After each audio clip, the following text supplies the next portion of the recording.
Welcome to the Sovereign Frequency, where soul-led leaders come to embody soul truth, sovereignty, and creator power in service of a new unified world. Welcome back to the Sovereign Frequency. So, today's transmission is all about the missing piece in the divine feminine conversation and why I believe that divine feminine leadership it's not enough. And I'm going to say this with so much love, but I'm seeing so many people talking about how we need to be in divine feminine leadership and, women need to be ruling the world and all of this narrative. And I get it. I really do get it. Like, we have been living in thousands and thousands of years of patriarchy. And, what's happened in this patriarchy is women have been wounded, but men have been wounded as well. We've all been forced into, we've been suppressed, we've been separated, we're isolated, we live in fear, we live in lack, we live in limitation. And what this has done is it's completely distorted the field. So we're not in our divine feminine power. We're not in our divine masculine power. We're in wounded feminine and wounded masculine. And that is what this patriarchy has done.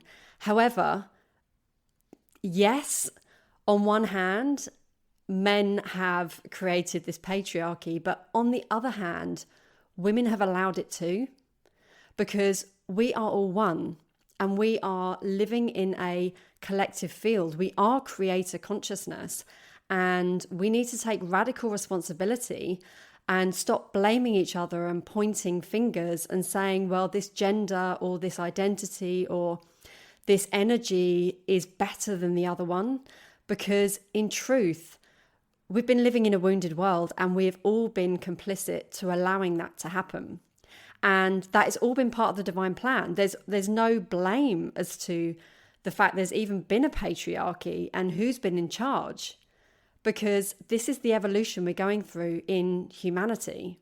And it's okay that we've been going through this. And obviously the human version of us sees the horror, and it is horrific. We've got trauma, we've got subconscious limiting beliefs, we've got pain, we've got fear, we've got all of these trapped emotions in our body that we have incarnated in this lifetime to transmute on behalf of not just ourselves, but the entire collective, our ancestors, past versions of us, future versions, all the versions of us that are existing all at once, because as we know, time doesn't exist. So we came here to transmute all of that, but also we need to remember that there is a divine plan at play. And if we zoom out to our creator consciousness, there is no right or wrong. It's just evolution, and it's expanding of energy and it's contracting of energy. And we've been in a contraction for thousands and thousands of years. I believe 26,000 years. And we are literally at the precipice of an expansion. And it's incredible. And we're here for it. And I believe as well that this is not just a new 26,000 year cycle, but I believe that this is like a mass collective awakening that we are going through, the likes that humanity has never seen. So this is massive, but don't get me wrong, it won't stay like this forever, because there has to be a contraction again. And obviously that contraction will be a new level of consciousness contraction. So do you see what I'm saying? It's like we're consciously expanding and contracting, but we're getting to new levels every single time.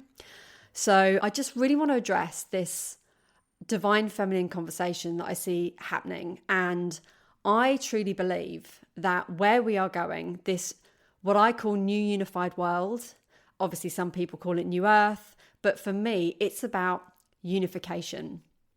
And it's about unifying both divine feminine and divine masculine in unity. That is where we're going. Like this external world that we truly desire to co-create together. If you're listening to this, it's because you resonate with being a soul-led leader. You're here to embody your next evolution.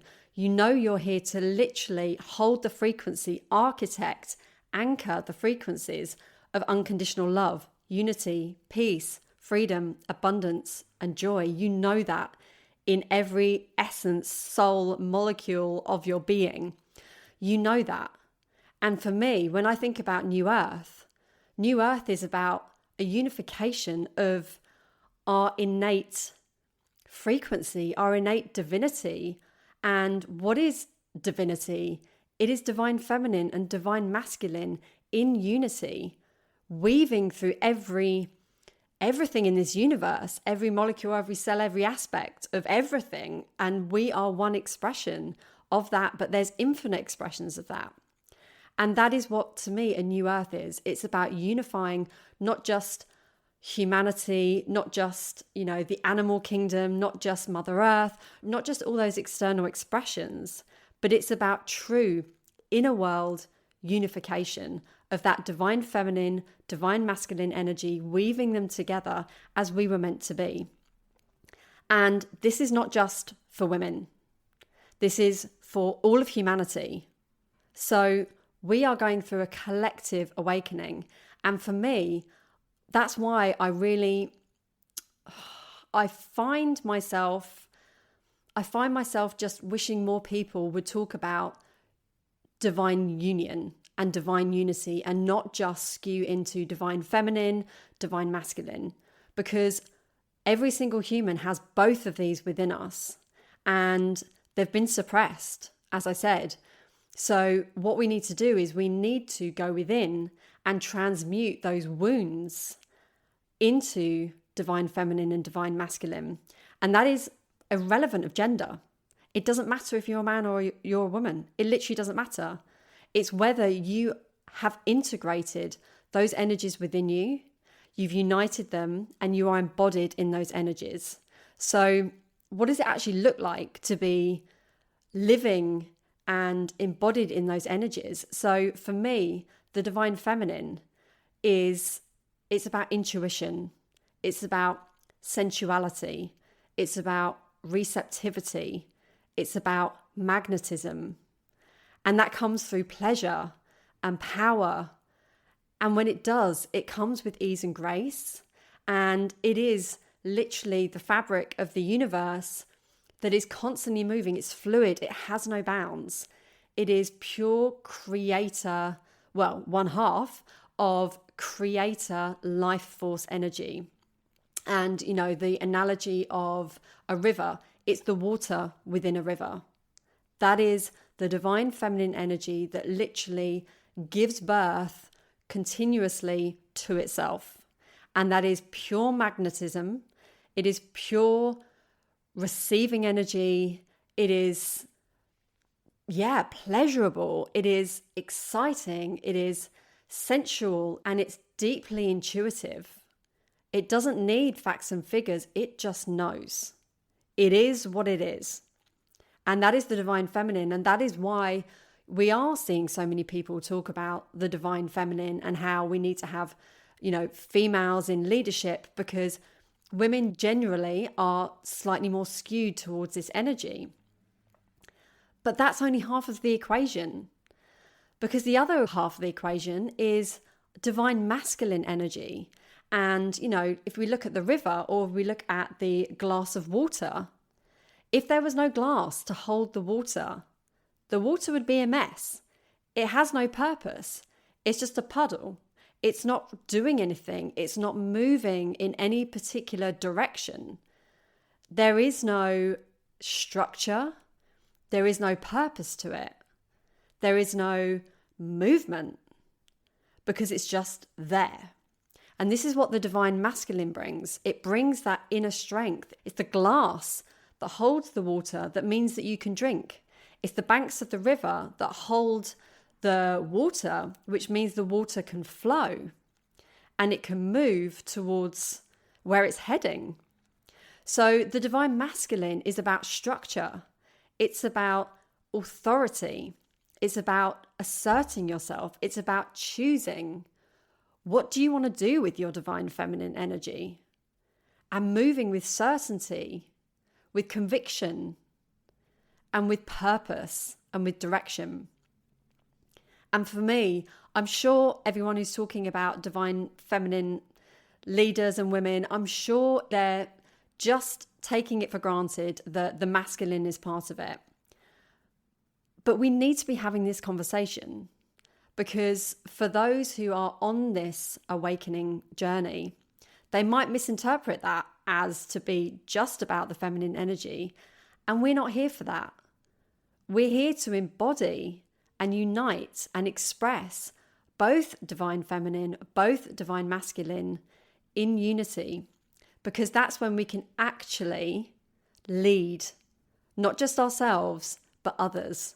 That's when we can come up with sacred structures for a new unified world. That's where we can actually come together and use that logical side to be able to weave together, a connection to the divine feminine and the energy that's flowing through us and our knowing and our creativity, and say, right, okay, how are we going to actually tangibly ground this into this new unified world that we are co-creating together so that it can have an impact? We can create new sacred structures that change the face of how we govern and how we're sovereign beings, structures that serve the whole. We need that divine masculine energy. We need it, because without it, we're going nowhere.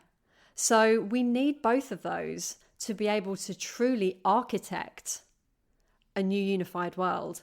And why I'm so passionate about this, as you can tell, is because as within, so without.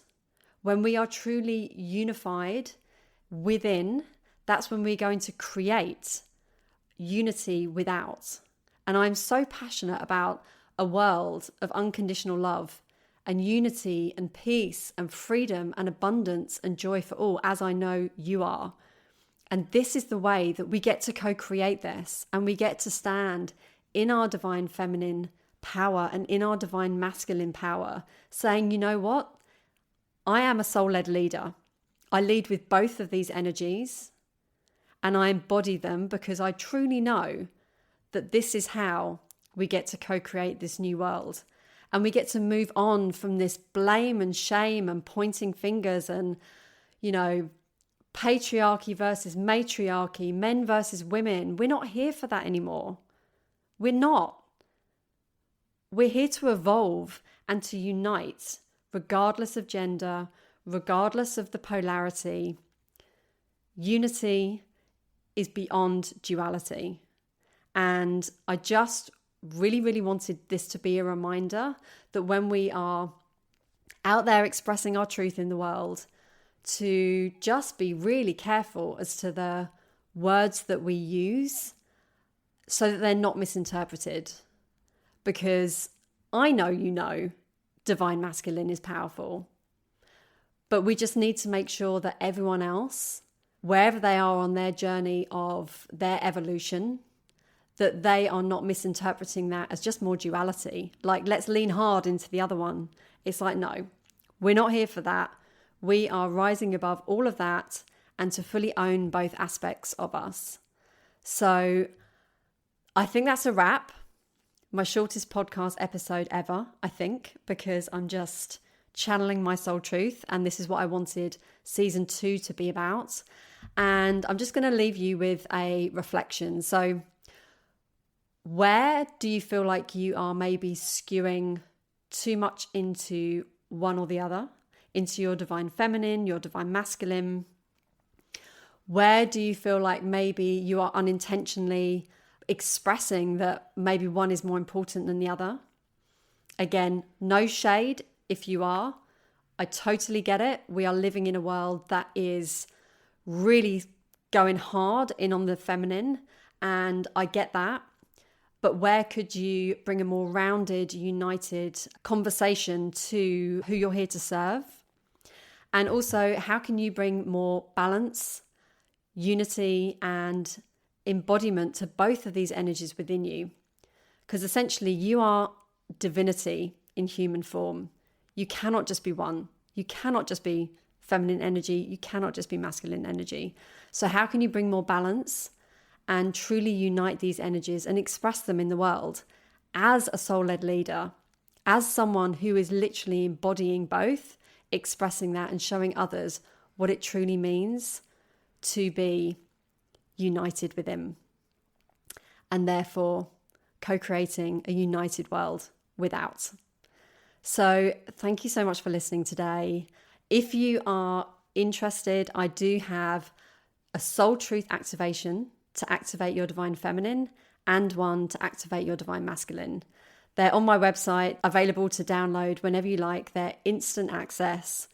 And I've purposely said on these activations that they are for all genders, because as I've just said, we need to integrate both.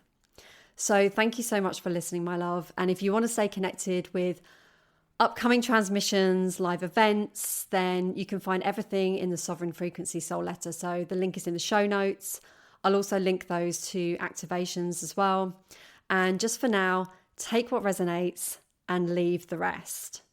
If this hasn't landed with you, then I totally respect that. You are a sovereign soul. You are here to express your soul truth and your soul sovereignty and your creator power. And that is your divine prerogative. So in the meantime, my love, I will see you soon, back with another transmission, and together we evolve and rise. You've been listening to The Sovereign Frequency. Sovereignty within, unity without.